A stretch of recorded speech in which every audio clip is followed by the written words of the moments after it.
So, ayan, charan! Ayan, nakapagluto na ako ng aking kanin. So, ayan yung aking kanin. Guess what I'm going to do? Yes!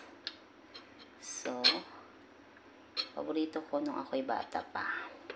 Nung ako'y bata pa, paborito kong kainin to.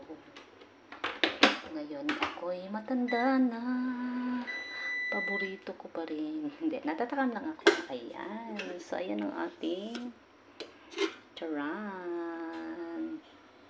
Cake rice. Ayan ang ating cake rice.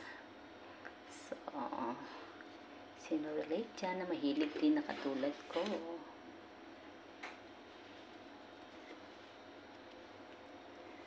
Ayan yung ating cake rice. O, diba?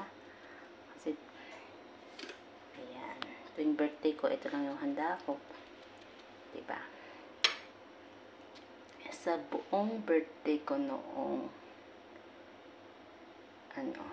natandaan ko nung kabataan ko pa. Yung 16 years old lang ako, nagkaroon ako ng cake.